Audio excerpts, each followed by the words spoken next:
Isang mapagpalang araw sa ating lahat. Ako po si Zarina Espaloma at ilalahad ko po ang natutunan ko ngayon sa daily devotion po ni Pastor Russell Ocampo na pinamagatang Hope of Resurrection. Series po ito ng Times of Waiting pala, no? Ang scripture po natin ngayon ay Romans chapter 8 verses 22 to 25. Hope of Resurrection. So yung talata dito is, for we know that the whole creation has been growing together in the pains of childbirth until now. And not only the creation, but we ourselves, who have the first fruits of the Spirit, grow inwardly as we wait eagerly for adoption as sons, the redemptions of our bodies. For in this hope we were saved. Now hope that is seen is not hope. For who hopes for what he sees? But if we hope for what we do not see, we wait for it with patience. So, sinasabi sa talatang ito na yung buong nilikha is dumaraing na umiiyak. So, sinasabi dito sa Genesis, no, na nagnanais na mapalaya hindi lamang tayong mga anak ng Diyos, kundi yung buong nilikha niya ay mapalaya mula sa ganitong klaseng judgment at sumpa.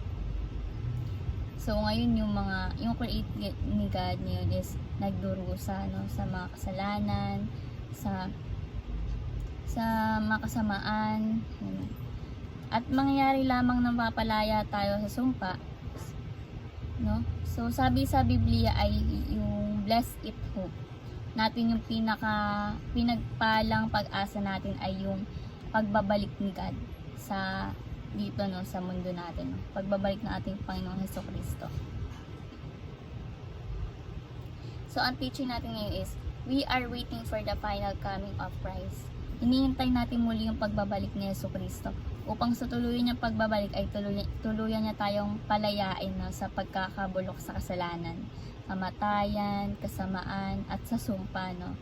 So, sabi nga sa Titus chapter 2 verses 13, While we wait for the blessed hope, the appearing of the glory of our great God and Savior is Jesus Christ. So, ang ating Panginoon ay dakila, no, at tagapagligtas talaga natin. Tagapagligtas talaga natin si Hesukristo, no. Ang ating Panginoong Hesukristo ay nangangakong babalik. At sa kanyang pagbabalik, yung plano ni God is talagang lulubusin niya, parang lulubusin niya yung pagbabalik niya, like tutubusin niya tayo sa mga kasalanan, no. Ito yung pinakahihintay natin na ang pagbabalik ni God. So, ito yung yung pinakahihintay natin, no, ang magbalik ang Panginoong Hesukristo. Tapos, sa pagbabalik niya ay wakasan niya ng tuluyan ang kasamaan, kamatayan, at syempre yung sumpa at pagdurusa natin, no. At yung buong creation ay maging perfect muli. At mangyari lamang lahat ng yon, mangyari lamang yung perfect yung creation ni God ay kapag bumalik na siya, no. Kapag bumalik na si Jesus Christ, nabibigyan niya na tayo ng perfectong katawan at kasabay din ang pagbabago ng mundo, no. Sa pagbabalik ni Jesus, nabibigyan tayo ni Jesus ng perfectong katawan na walang bayad ng kasalanan, ganun kasamaan. Then kasabay nun isang pagbabago ng mundo, no. Sa pagbabalik ni God, magbabago ang lahat. So, may dalawang phase po yung pagkukup sa atin ng Diyos, no, sabi nga ni Pastor Russell. Yung phase 1 na pagkup sa atin ay yung nananampalataya sa Panginoong Hesukristo. Idineklara niya na tayong anak, no. That's John 1:12. Then yung pangalawang phase ay yung tuloy yung pagkup sa atin bilang anak ng Diyos, no, ay magkaroon tayo ng panibagong katawan at perpekto, at yun ay mangyari sa muling pagbabalik ni God. So, sabi dito na, growing inwardly as we wait eagerly for adoption as sons, the redemption of our bodies. Ibig sabihin daw po itong mga katawan natin ay mamamatay, maagnas, magiging kalansay, mabubulok, etc. Magiging alikabok, no. Pero sa muling pagbabalik ng ating Panginoon ay magkakaroon tayo ng panibagong katawan. Ayun yung sinasabi ko kanina, perfectong katawan na hindi na mamamatay, parang hindi na makakaramdam ng sakit, kahirapan, pagdurusa, no. Ayun yung panibagong katawan na ibibigay sa atin ng Panginoon kapag bumalik siya sa atin. No? Number 2 is we are waiting for the resurrection. Yung redemption ng ating bodies ay magkakaroon niya tayo ng panibagong katawan. No? Katulad ng sinabi ko, magkakaroon tayo ng panibagong katawan na katulad ng katawan ng ating Panginoong Hesukristo, no? Nung muli siyang nabuhay. Di ba yung katawan niya nun is nakalabas siya sa malaking bato, tapos nakapasok, sabi nga ni Pastor Russell, nakalusot siya dun sa mga disciples, no? Yung umbaga, nagulat yung mga disciples sa kanyang pagbabalik. Spiritual body, katawang hindi na namamatay, katawang hindi na nagdurusa, katawan na katulad ng sa ating Panginoong Hesukristo, no? Kapag nangyari yun is, ayun nga, wala na tayong maramdaman kahit na sakit, no? Kaya we are waiting for the resurrection, no? Kapag bumalik ang ating Panginoon, ay magiging perfect na wali yung creation, no? Mawawala na yung bahid ng kasalanan, kasama, pagdurusa. So number 3 is we are waiting for the redeemed creation, no? Kasabay ng resurrection ay yung tuluyang pagtubos na sa buong nilikha, no? Sabi dito sa talata, for we know that the whole creation has been growing together in the pains of childbirth until now. So dito umiiyak yung buong creation, no? Hindi para gunawin ng Diyos.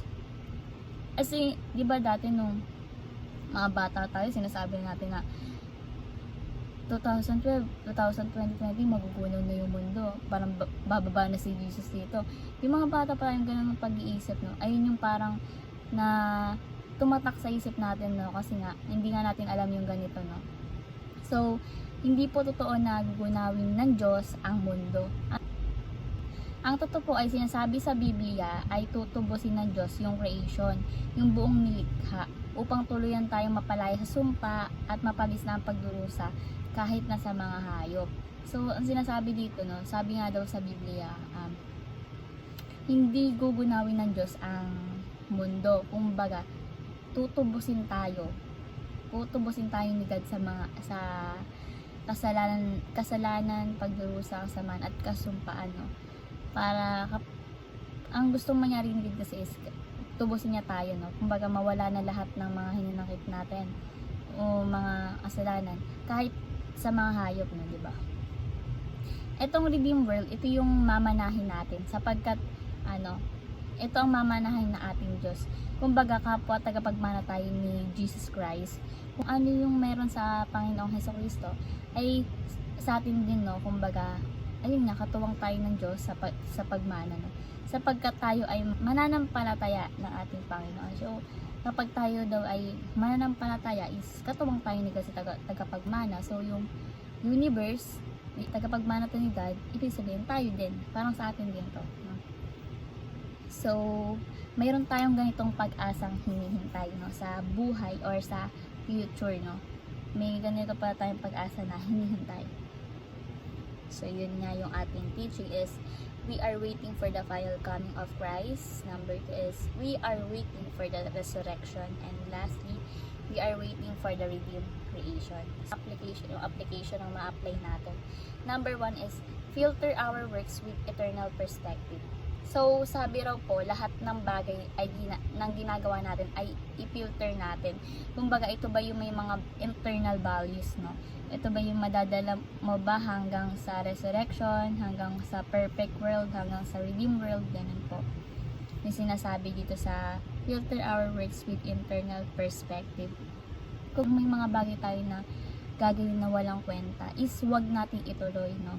Kasi sayang yung buhay, diba? You live once. Isang beses ka lang bibigyan ni Lord ng buhay. Kaya, syempre, ang gagawin mo is ingatan, no? Huwag sayangin. Kumbaga, igugol mo yung buhay mo sa mabubuting paraan o gawain, no? May purpose in life natin kung ba't binigyan tayo ni Lord ng ganito, kung ba't tayo nandito sa mundo, no? Lahat ng ginagawa natin ay may value for eternity, no? Number 2 is invest in something we do not see. So, sabi sa talata na binasa natin, no? For in this hope we were saved. Now hope that is seen is not hope. For who hopes for what he sees? But if we hope for what we do not see, Wait for it with patience. Yung mga bagay na hindi natin nakikita na mangyayari sa hinaharap. Ayun yung pag-asa nilalagay natin, no? We hope for what we do not see. Ang mga hindi pa natin nakikita, resurrection, perfect world, di ba? Pero yung ininvest mo kahit di mo pa nakikita, nandun na. Very, very similar to sa business, sabi nga ni Pastor Russell Ocampo, no? Invest ka ng invest, pero nasa isip mo, someday isikita ka sa investment mo. Ganun din dito, no? Kung hindi mo pa nakikita, pero alam mo na magbe-benefit ka dito.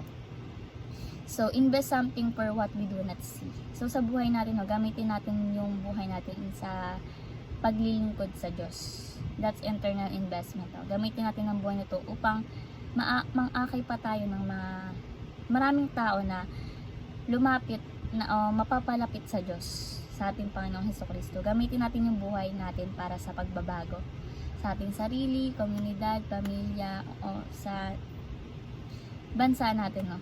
Pag ginawa mo to, parang nakikipag-cooperate ka na rin sa ating Panginoong Hesukristo sa pagpapalaya mula sa nilikha, sa pagkabulok, sa kasamaan, and kasumpaan at kasalanan.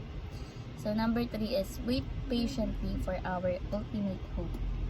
Ang ultimate hope natin ay yung pagbabalik ng ating Panginoon, no? Kung saan gagawin niyang perfecto lahat.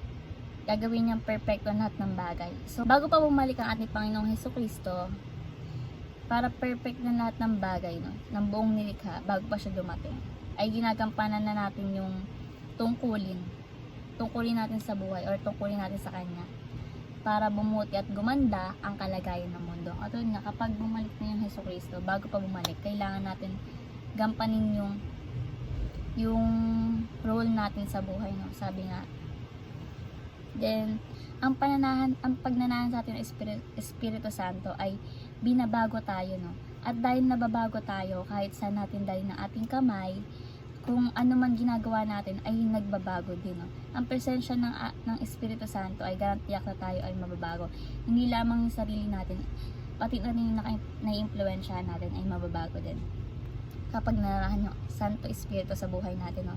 Para sa pagbabalik ng ating Panginoon ay gagawin niya na lang perfect ay yung nasimulan ng Espiritu Santo, no? Pinagpapatuloy ng Santong Espiritu at sa pamamagitan ng Iglesia yun. Sabi nga dun ni Pastor Russell. Sa pagbabalik ng ating Panginoon, kung anong nasimulan ng ating Panginoon sa buhay natin is ipagpapatuloy ng Santong Espiritu, no? Kumbaga, binabago tayo ni Jesus. So, yung Santong Espiritu is pagpapatuloy niya kung ano nasimulan ng Panginoon sa Kristo natin. Ikaw at ako ay tayong lahat ay mayroong tayong role na gampanin or ginagampanan sa buhay, no? Napakagandang pag-asa na mayroon tayo sa hinaharap. Ginagamit tayo ng Diyos at Santong Espiritu na may garantiyak na pagbabago ng mundo. At sinisimulan ng Panginoong Hesukristo ito, pinagpapatuloy ito ng banal na Espiritu Santo. At lulubusin ng ating Panginoon ang kanyang muling pagbabalik. Sabi nga dito, sa pagbabalik ni Jesus is lulubusin niya na. Kumbaga, itong mundo is maging perfect world, perfect creation niya na ulit. So tayo, maging perfect na din. Kumbaga, sabi ko nga, di ba, bibigyan tayo ni Jesus ng perfect body or perfectong katawan. Katawan na katulad niya, katawan na wala ng bahid ng kasalanan at kasamaan at pagdurusa, no? Kaya, wait natin yung pagdating ni Jesus o muling pagbabalik ni Jesus sa buhay natin o sa ating mundo. Thank you sa pakikinig at sana po ay may apply natin ito sa buhay natin at sa araw-araw. Kita-kits po bukas. God bless po sa ating lahat.